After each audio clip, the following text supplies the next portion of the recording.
Today we're out at Fort McHenry. We're going to check this place out. The ceremony for the flag should be happening here shortly. And we'll walk around the fort and we'll talk a little bit about the battle that took place here in the bay, securing of the freedom, Francis Scott Key, and the Civil War history that took place here as well.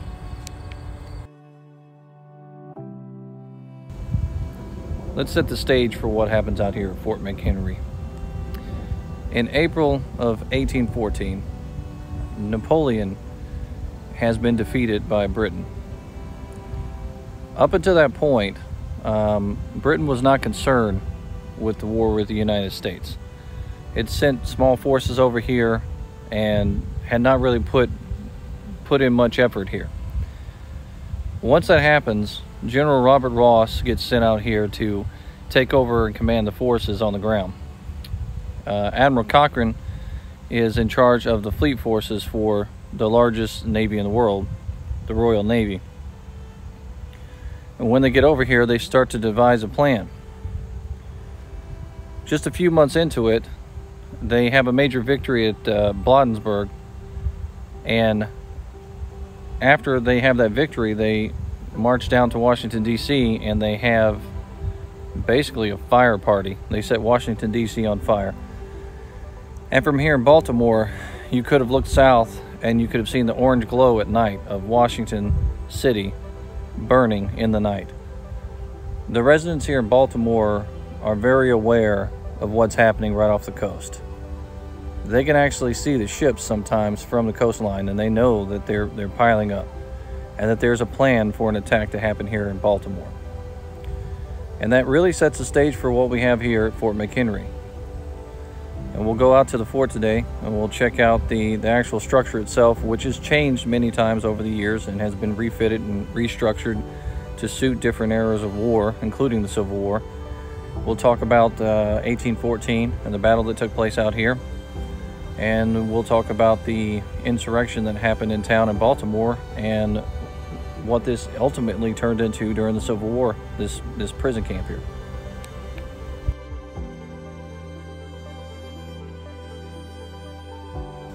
So why here?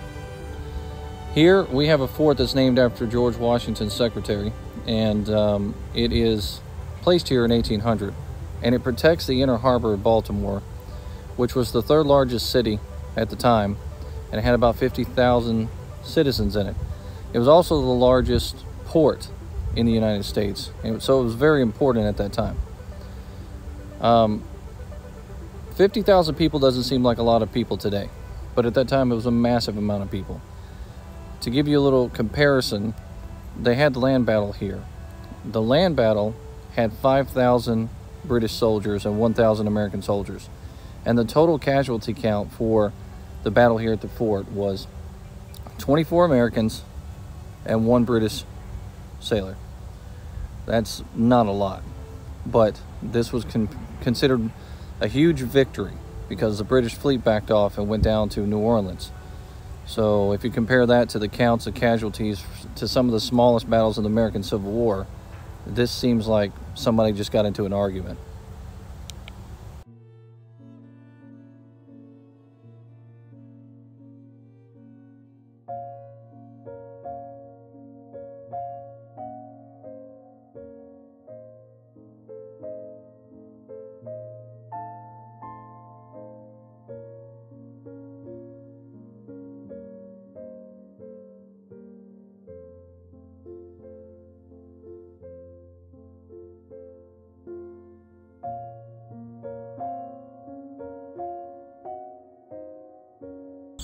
It's September 12th, 1814, and the Brits have landed a combined force of soldiers, sailors, and Marines out here at North Point. It's roughly about 4,000 to 5,000 of them, and General Sam Smith knows that the fight is coming. So he decides to order Mr. Stricker to take his men out and engage with those soldiers, sailors, and Marines, and to try to slow their advance down, which is essentially what he does. He goes out there and engages with them and slows them down.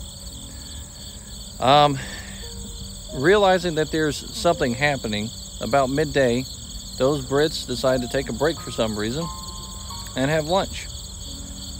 While they're being engaged, and the fight starts. Robert Ross hears the noise and decides to ride out on his big, beautiful horse and see for himself to see what's happening. He gets out there to see the fight and gets popped right in the chest. He goes down off of his horse, and the general that's in charge of the British forces on land dies from a gunshot wound to the chest.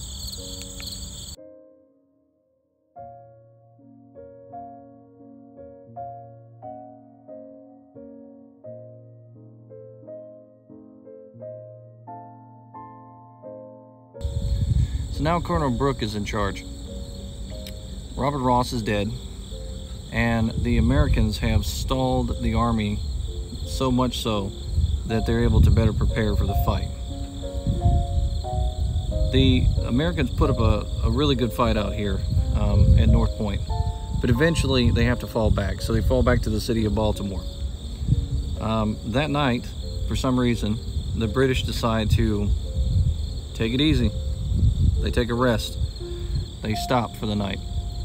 And what that does is it sets up the ability for the British, or the American soldiers that is, and the town of Baltimore to prepare for the fight that's coming in the morning. And prepare they did. Major Armistead gets ready here because he knows that there's going to be a naval fleet coming towards him. The town itself prepares, and 10,000 regulars go up the Philadelphia, I believe it's the Philadelphia Street, and they are basically blocking the way of the forces that are supposed to be coming towards Baltimore.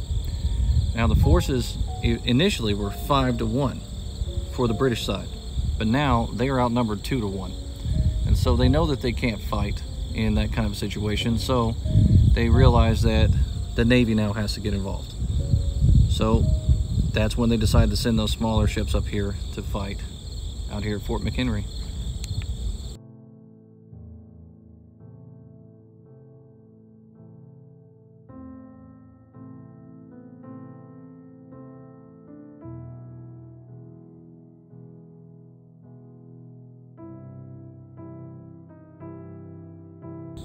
So in the early morning hours of the 13th of September, the bomb vessels are sent from the British fleet. And the reason why they're sent is because the inner harbor out here and the river that they have to go down is kind of shallow. So the larger ships, the larger warships can't make it out here. So they send those bomb vessels out here to attack the fort. And the bomb vessels are the HMS Terror, Volcano, Meteor, Devastation, Etna. And then there's a rocket ship that's also sent out here. So whenever the stanza says, and the rocket's red glare, that's what they're talking about, because at the time there was a brand new type of warfare that was happening. These rockets were created, and they were actually used out here for some of the first fights here in the United States.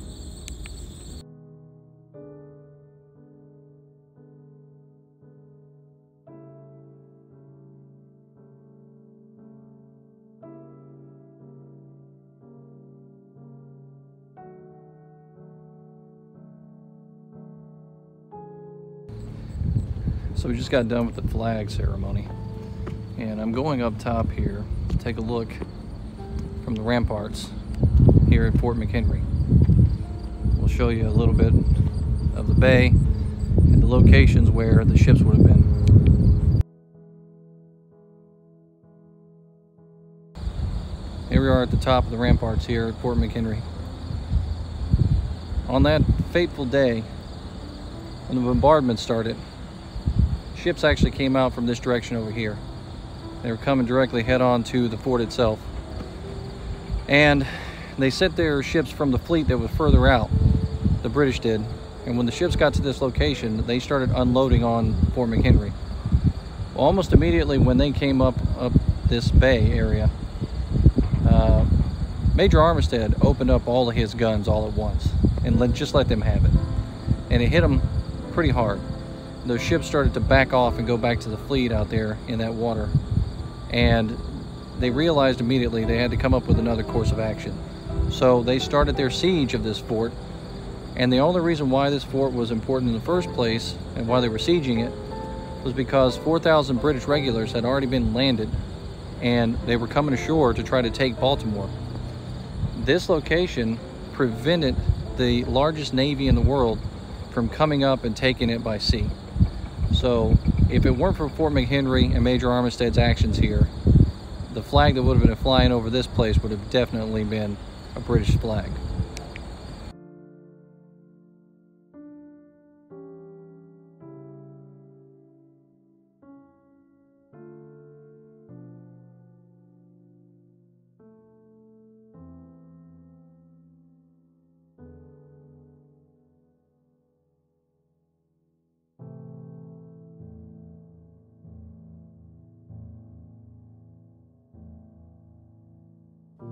The location I'm standing at today would have been like a sentry point for guard to come up top here of the fort, to walk around the top side and to make sure that everything is okay and working properly. Officers of the deck would have also come up here to take a look as well.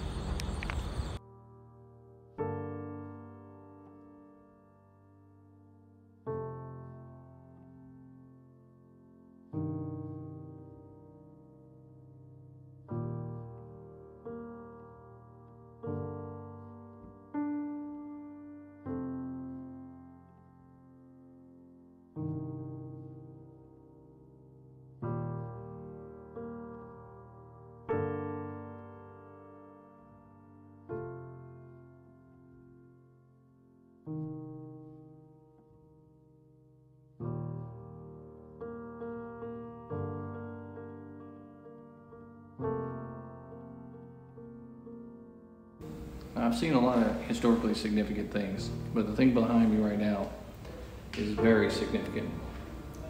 This underneath the glass is the actual cross section that held the pole that the flag went on during that fateful day.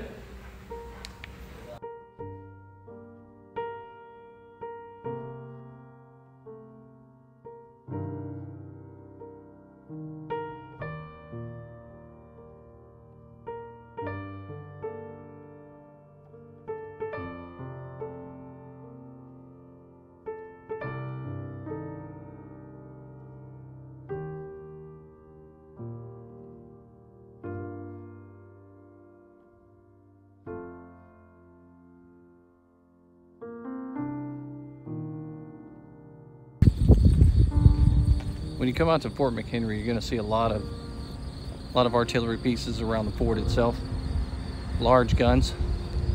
And if you look at the front of the gun, you can actually see the date that the gun was forged in iron. And a lot of these weapons that are out here are dated post the Civil War. There's one large gun here that's dated 1863 that I've found so far. The rest of them are like 1877, 1878 time frame. You're not going to find too many pieces in here that are original to what happened during the time of 1814. And the majority of those older pieces are actually on the inside of the fort itself, right next to where they would roll the cartridges and store the gunpowder.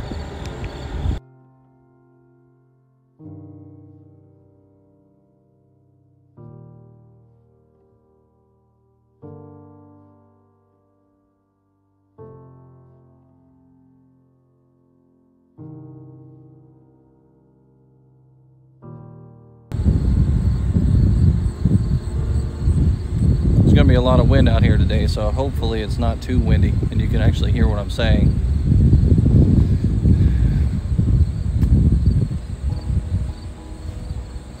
So I'm walking up over here, and the very large gun, let's see if we can see it real quick, right next to my Dunkin' Donuts coffee. That very large gun over there, I walked around the edge of the fort and I saw that it was dated 1863. A lot of these guns out here are dated post-Civil War, but that one's dated 1863, which means it was forged at that time. This fort, which was known for Francis Scott Key and the Star-Spangled Banner and freedom and things like that, was actually used to be turned against the citizens of Baltimore. The citizens of Baltimore were turning against the United States. They were basically insurrectionists at that time. There was a large riot that happened in downtown, and citizens down there wanted to secede from the United States. President Lincoln suspended habeas corpus, and he decided to take political prisoners and put them here inside this fort. And then he told the officers in charge here to turn their guns towards the city of Baltimore and to squash the insurrection that was happening in downtown Baltimore. Well, the threat worked. The city eventually calmed down, and all of the people that were against the United States at the time and were trying to secede were either taken prisoner, or they got real quiet, or they left. Maryland, as a result, stayed with the United States. Although Maryland itself did raise several regiments for the Confederate States, which is why when you go to American Civil War battlefields, you will see monuments to Maryland units for the Confederate States on those battlefields.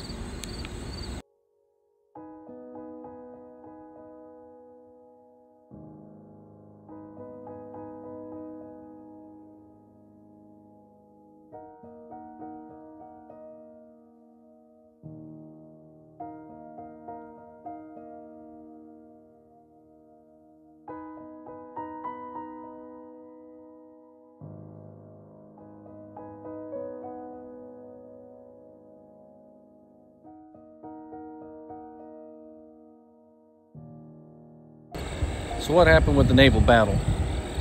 Well, basically those ships were sent upriver and they were placed out here to fight against this fort. And the fort was manned with about 1,000 soldiers inside and some sailors. And they manned the guns the best they could, and Major Armistead placed them where he needed to place them. For about 27 hours, a bombardment took place out here to attack this fort.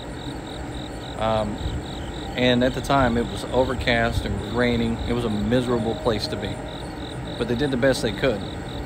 The ships that floated up the river to come up here on the initial attack blasted away, and then when they received that first volley that came from the fort, they realized that they needed to back out of range. So they started to back down the river a little bit out of range, and they fired their cannons towards this fort. There were about 1,500 rounds that were initially fired out here during that 27-hour siege, and it did very little damage to the fort. It did very little damage to the morale inside this fort too, which that's kind of key when it comes to a battle. If the men inside are demoralized, then the fort is going to be taken because they're going to quit their post. But the men inside were determined to win this battle, and win it they did.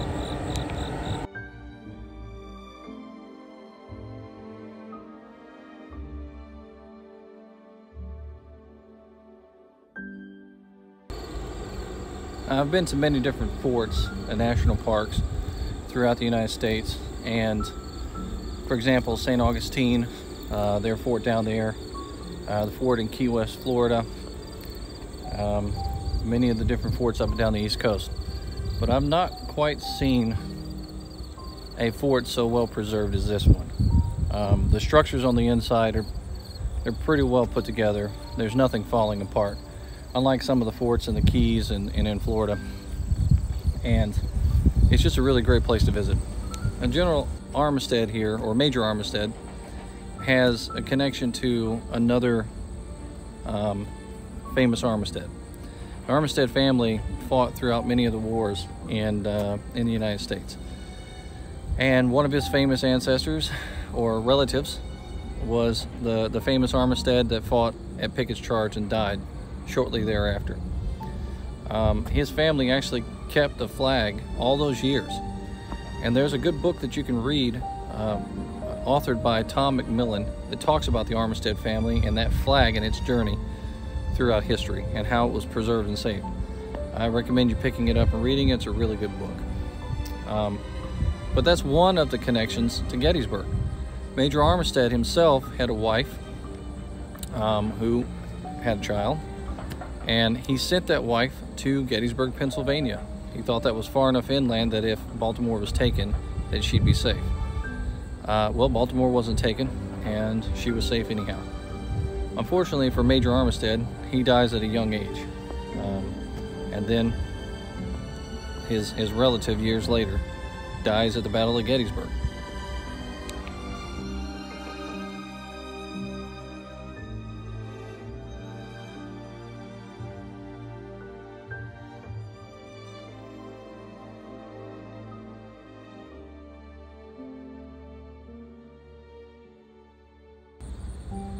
Sometimes you just got to stop and take it all in.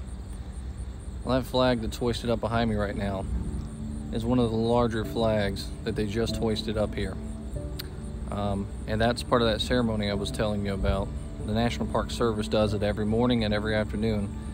And they change the flag out to the smaller flag at night and the larger flag during the daytime.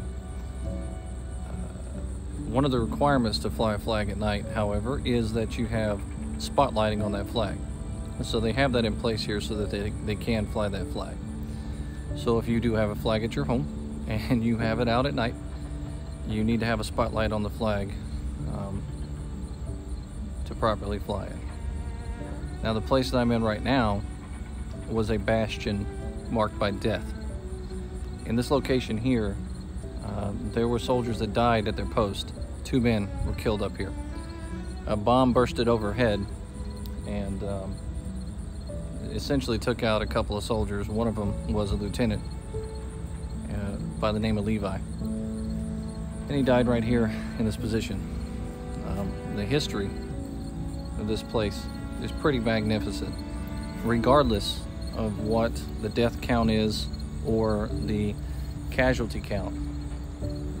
The ground that I'm walking on right now is essentially the beginning of the United States. Realistically, we won the American Revolution. We were seen as a country, but we stood for revolutionary ideas. The War of 1812 made us stand for so much more.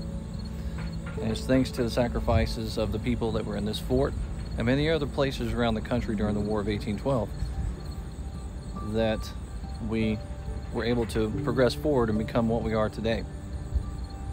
And then eventually, some of the people related to the people that progressed us as a country in the War of 1812 would break off and fight against the very country that their ancestors established in the American Civil War.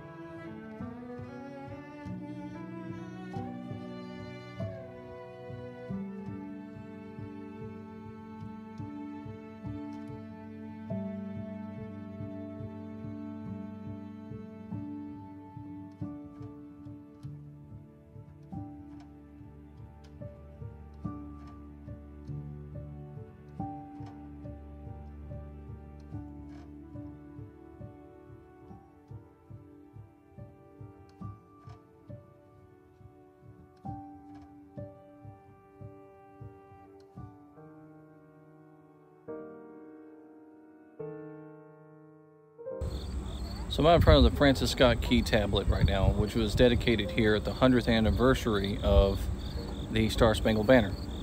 So it seemed like a good time to talk about Francis Scott Key. So Francis Scott Key was a political prisoner. He was on a ship out there, out in the bay, and he could hear and see what was happening here towards Fort McHenry.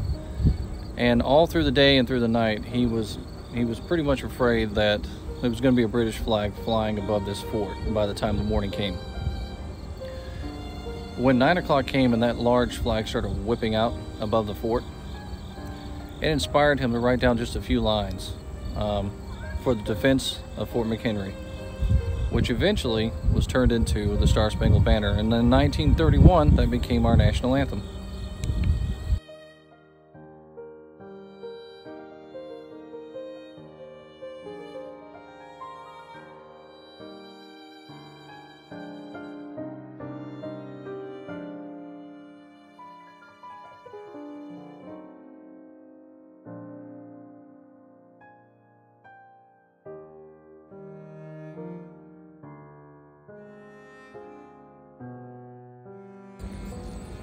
So in the middle of the night, Admiral Cochrane decides that he needs to do a diversionary tactic.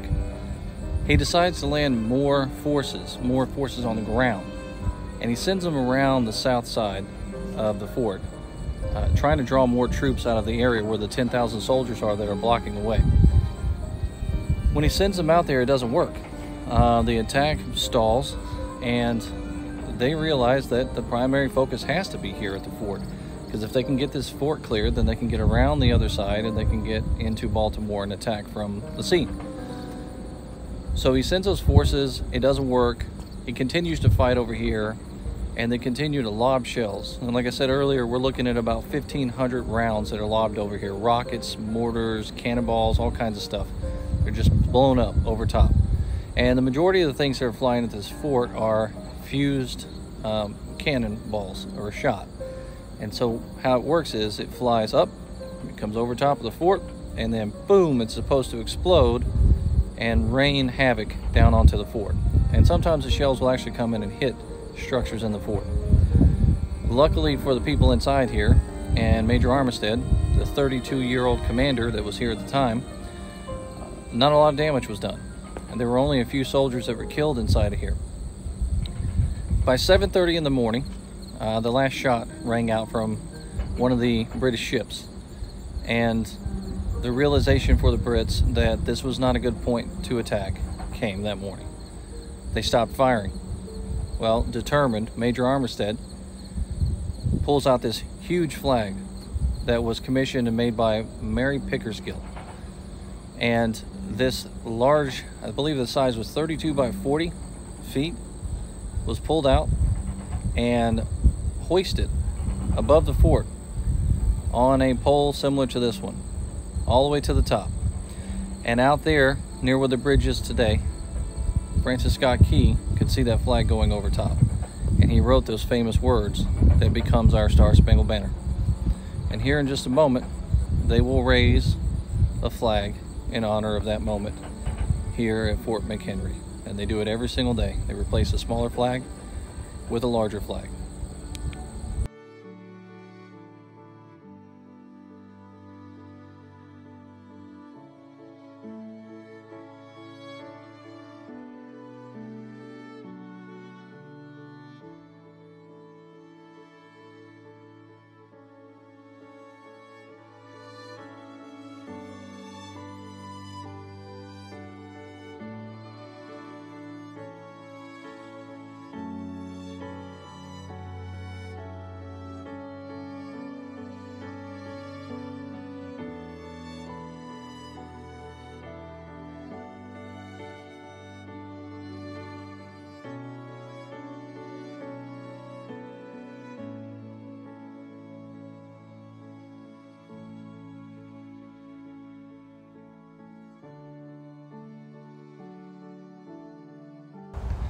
Now, in this location that's directly behind me outside of the fort, there once stood a vast hospital. During the Civil War, there was also hospital buildings and prisoner of war camps out here too. But during World War I, a lot of the wounded soldiers were coming over from France here and being serviced and helped here at this hospital on the grounds. Now, coming into the entrance of the fort here, there's a sign that details the type of buildings that were out here just on the outer edge of the fort from 1814. And one of the buildings, of course, was a tavern.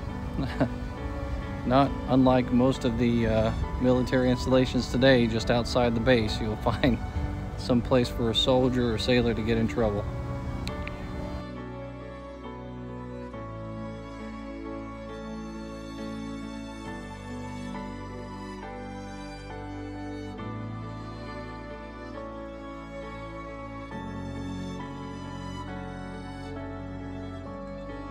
It's been fantastic weather out here. It's been a great time at Fort McHenry, bringing some of the history. And thanks to books like the one written by Tom McMillan, you can gain a lot of knowledge about this fort and about the flag that once flew here as well, and Mr. Armistead and his family. I highly encourage you to pick one up and check it out. Until next time, from Fort McHenry, this is History with Waffles.